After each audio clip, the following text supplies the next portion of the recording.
एकूच इशू जाता की आम आदमी पार्टीन पब्लिकली आमकां सांगलें की आमी अलायन्स करुया म्हणून, आनी इंटरनली तेंगेले जे इन्चार्ज येता आतिशी ते येवन खास करून आमचे मतदारसंघ टार्गेट करता आनी फक्त मायनॉरिटी कडेन वयता तांकां इन्फ्लुएन्स करपाक.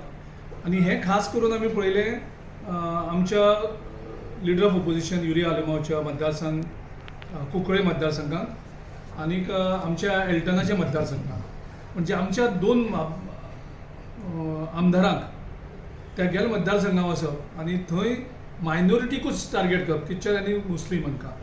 सो हें म्हाका गणीत आम आदमीचें कळ्ळें ना, आनी म्हणून हांवें इमिजिएटली तांचो अध्यक्ष जो आसा वाल्मिकी हाका 3 दीस पयलीं फोन करून सांगलें की बाबा तुमी म्हणटात अलायन्स करुया म्हणून, आनीक तुमी वयता आनी आमच्या लिडर ऑफ ऑपोजिशनाच्या मतदारसंघात आनी आमचो दुसरो आमदार एल्टन जो आमचो वर्कींग प्रेसिडेंट आसा तेज्या कॉन्स्टिट्युएन्सीक वयता आनीक थंय वचून तुमी धर्मगुरू आसा तांकां टार्गेट करतात, कॅश पयशे ऑफर करतात,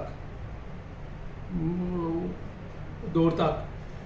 हो म्हणल्यार गणीत कळना अलायन्साचें कशें जावपाक शकता. तुमी आमच्या लिडराच्याच मतदारसंघात म्हणजे आमचे 3 आमदार आसात सद्याक, आनी त्या 3 आमदाराच्या 2 आमदारांच्या हातूंत तुमी ऑलरेडी हें केला. आमच्या कालूस भावाच्या कॉन्स्टिट्युएन्सीक पावल्या काय ते आयडिया ना, पूण हांगा वचून एक पॉलिटिक्स म्हणल्यार कशें अशें करून तुमकां अलायन्स करपाचें नाका जाल्यार नाका म्हणून सांगात. तो म्हणपाक लागला आपूण पळयता, चॅक करता आनी सांगता म्हणून. So I am still waiting for the reply of Valmiki Palekar. As फार